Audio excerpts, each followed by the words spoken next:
Welcome, everyone. My name is Elana Wien, and I am the Executive Director for the Safety, Respect, Equity Network, or the SRE Network. Before we officially get started, I want to share some logistical information. First, regarding technology, you are each experiencing this convening through an app called Whova, either on your phones or on your computers.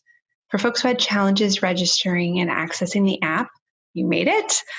Please know we are doing something as a network that we have never done before, a virtual convening, and we are doing it, of course, in a very challenging time. Our registration process was multi-layered, and that was to ensure that we could create as safe and accessible a space as possible. So let's expect some tech difficulties, let's expect some challenges, some mistakes. Let's not aim for perfection, let's be kind to each other. We really appreciate your patience.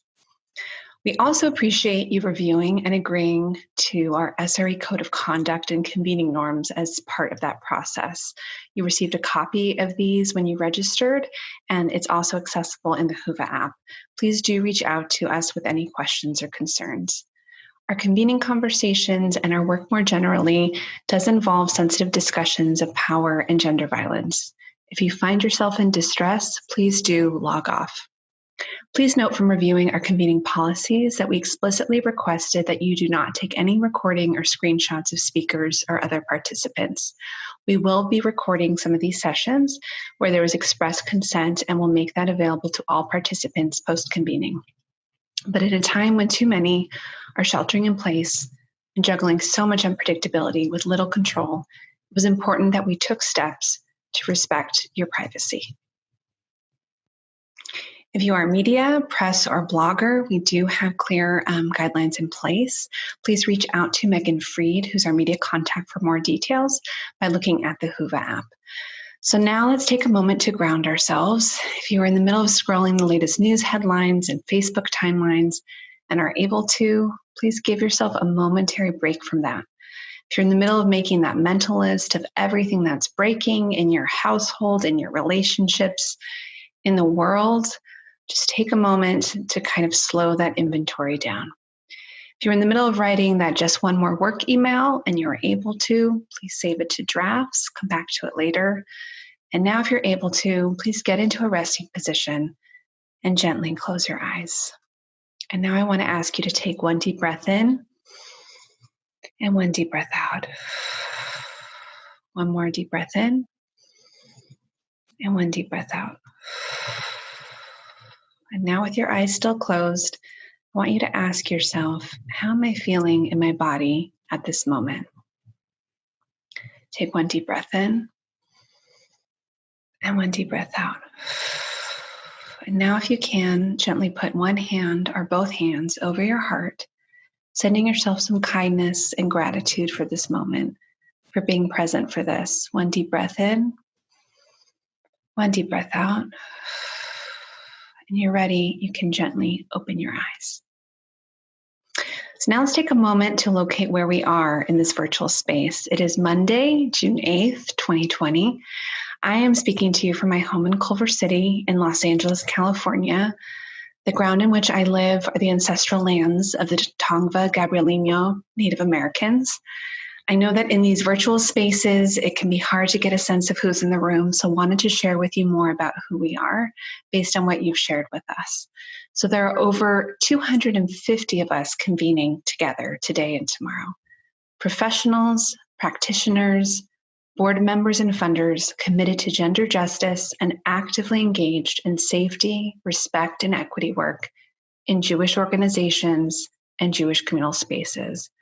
We represent over 120 organizations from over 35 cities across the United States, from Canada, from Israel, from England. The vast majority of us identify as female, a much smaller percentage as male, and some of us identify as gender nonconforming. Many of us are victim survivors of gender-based violence as children, as adults, at home, at our schools, at our workplaces. Some of us are being forced to shelter in place with our abusers. Many of us have faced and continue to face discrimination in the workplace and in other communal spaces based on socioeconomic class, sexual orientation, gender identity, and disability. Some of us have experienced being separated from family members due to inequitable immigration policies. Many of us are the children and grandchildren of Holocaust survivors and have family who were killed in the Holocaust. Some of us have been the targets of systemic racism and anti-Black oppression.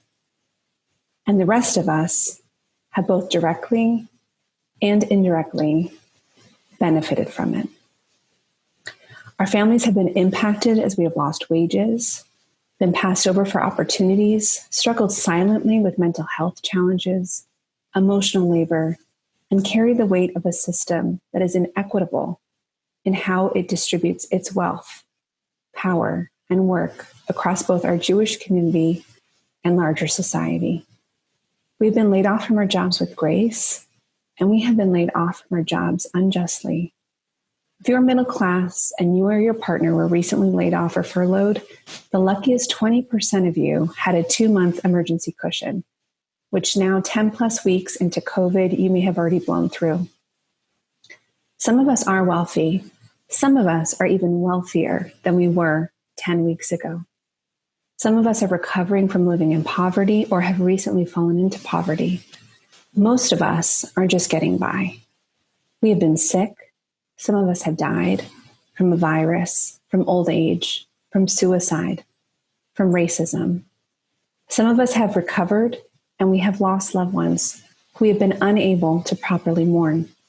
We are workers, we are community members, we are leaders, and we have also harmed others. We have both intentionally and unintentionally benefited from privileges bestowed upon us from an inequitable society.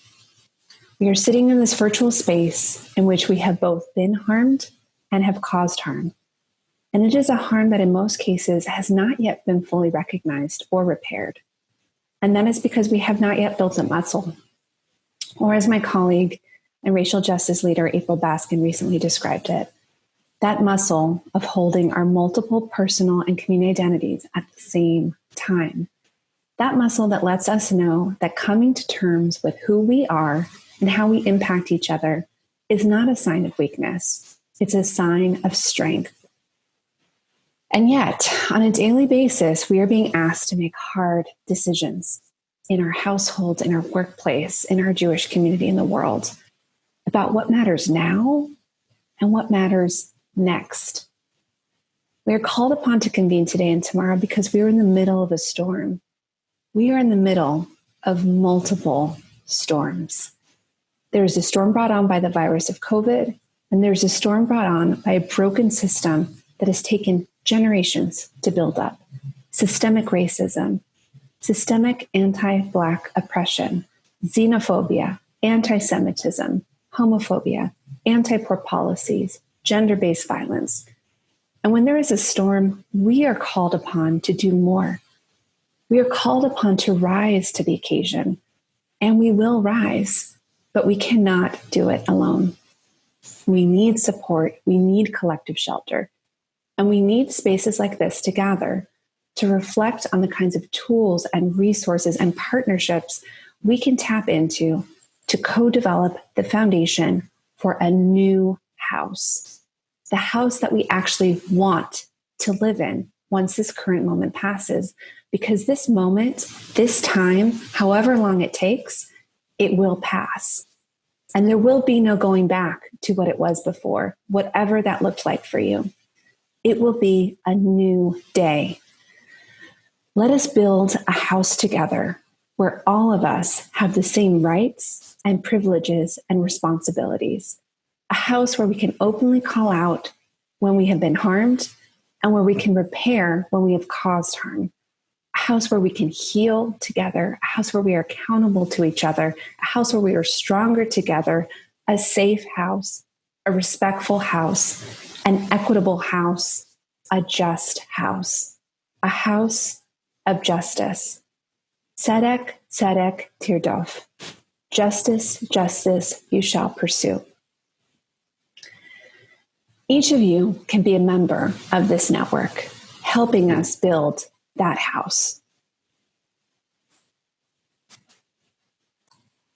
Each of you can help build this movement for positive social change. And each of you can leverage, multiply your impact by plugging in. That is why the vision of SRE 2020 is what we are calling the 3 M's: member-driven, movement builders, multipliers. By member-driven, we will reflect the diversity of identities and needs of our membership through our composition, programming, and resources. As movement builders, this network will serve as a catalyst for building the kind of long-term movement needed to create a safe, respectful, equitable Jewish community and larger society. And as multipliers, we will, through our thoughtful and innovative grant making and the power of our membership, multiply the impact of our community investments. Throughout these 2 days, you'll have an opportunity to hear more of our vision and opportunities to plug in and engage. So what is the SRE network? We were born out of the Me Too movement. Yes, the same Me Too movement founded by Tarana Burke in 2006 to help survivors of sexual violence, particularly Black women and girls, and other young women of color from low-wealth communities to find pathways to healing. The same Me Too movement that years later, in early 2017, following the exposure of the sexual abuse allegations against Harvey Weinstein, led to the Me Too hashtag that was spreading virally. The beginning of a form of reckoning of decades of abuse against women within Hollywood here in my hometown of Los Angeles. The launching of the Time's Up Legal Defense Fund in January 2018.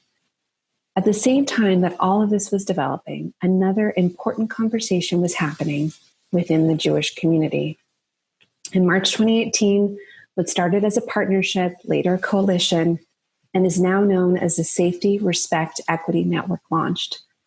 Spearheaded by Lisa Eisen, co-president of the Charles and Lynn Schusterman Family Foundation, who brought in several other major Jewish community funders and philanthropists, including the Jim Joseph Foundation, the Weinberg Foundation, and a dozen others. And we brought in Jewish communal leaders, organizations, and foundations to make a commitment to adopting what we call the SRE standards for safe, respectful, equitable workplaces. To date, over 120 entities have made that commitment. So our origin story in some ways starts in 2018, in other ways it starts in 2006, and in other ways it starts back at the beginning and through generations as women in Jewish workplaces, communal spaces, and at home have raised their voice about the abuse, disrespect, and inequity that continue to play out. So let me be clear, the SRE network did not discover gender inequity in the Jewish community or that communal standards were needed.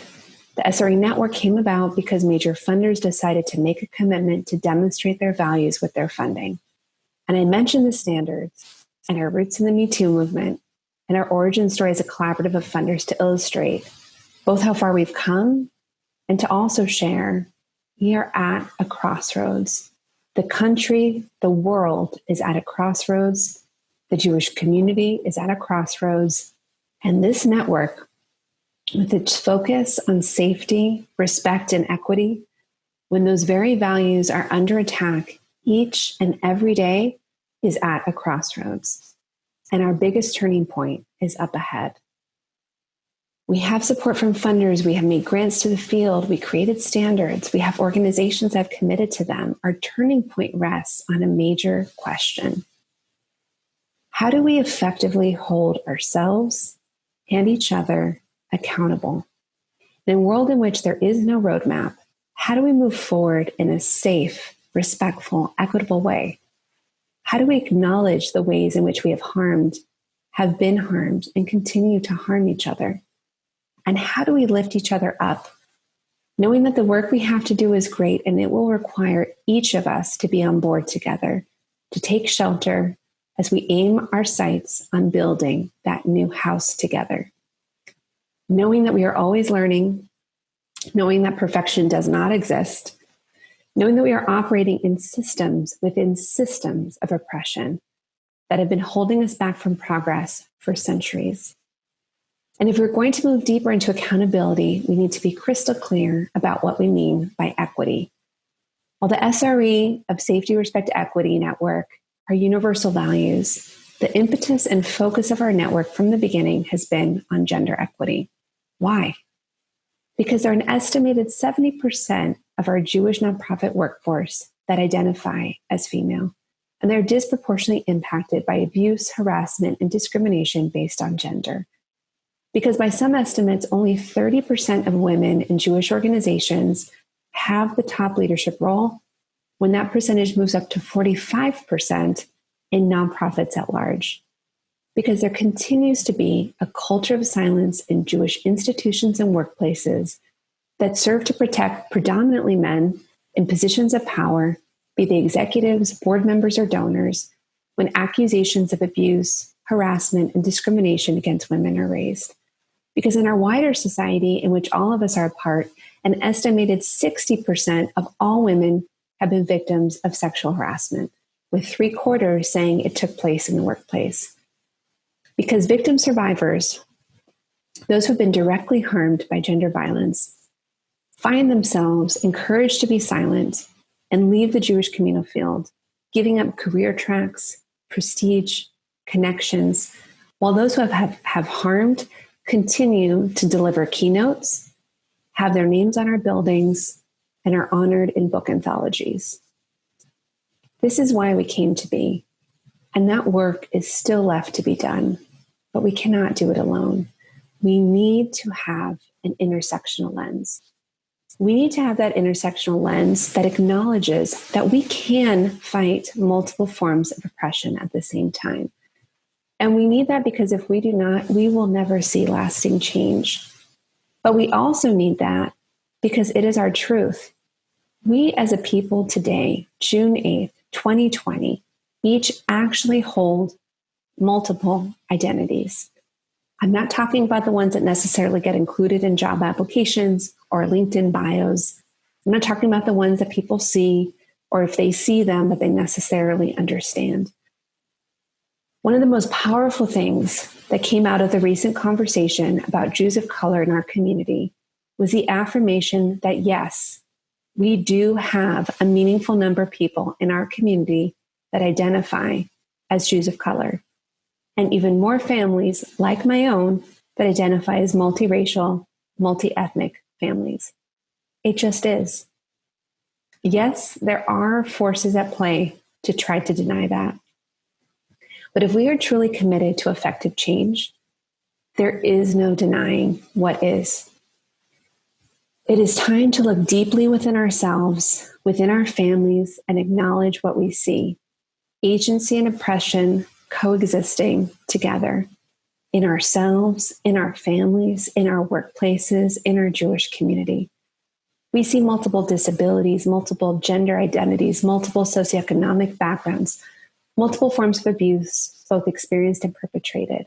This is who we are as Jews, as humans. So as we embark on this day together, let's really sit with who we are, with all of the identities that we're holding. And let us use this time to get closer to each other. Let's get closer to hearing each other. Get closer to naming and healing the harm that we have experienced, witnessed, and enabled, because we have all harmed one another. And then let us close tomorrow with a commitment to carrying this work, to holding on to it throughout this storm over the next few months, over the next few years, to ensure that when we get through this, and we will get through this, we have built a house together. Our intention over the next 2 days is that you get to know what SRE Network is about, what we do, and to engage in learning and sharing about how we might build that house of justice. We will look to Jewish texts to offer us some wisdom. We will gather with those who are in similar roles to think through how safety, respect, and equity play out in various spaces.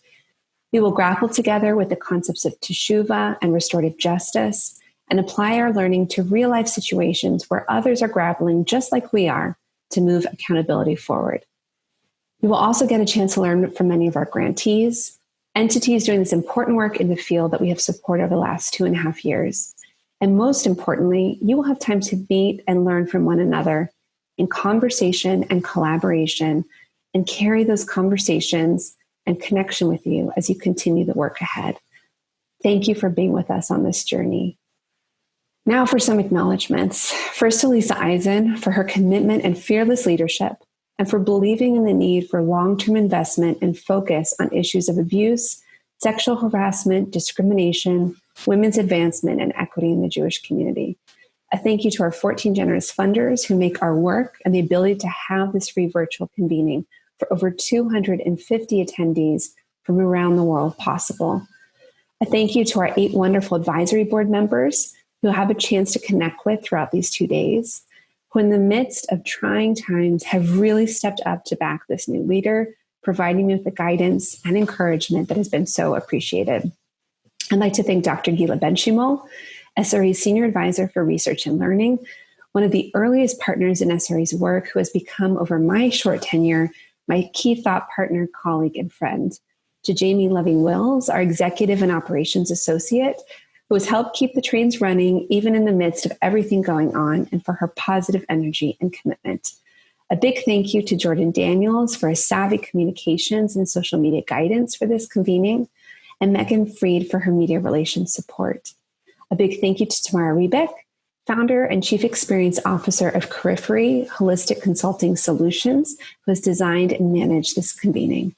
To our talented colleagues, Ariel Brunitsky, who helped ensure this was an accessible, safe program, and Rabbi Tova Leibovich Douglas for creating an engaging and interactive space.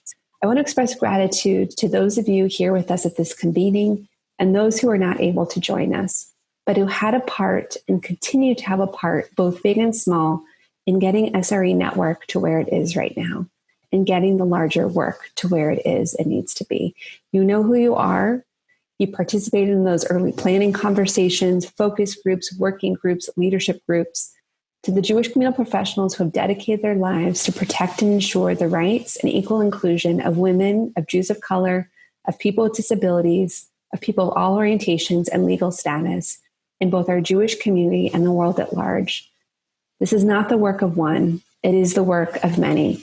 And we're grateful to you for your commitment to these critically important issues. And to you joining us today, thank you for making this commitment to yourself, to your workplace, and to our community. Your time and your energy are precious resources. We feel privileged that you have made this choice.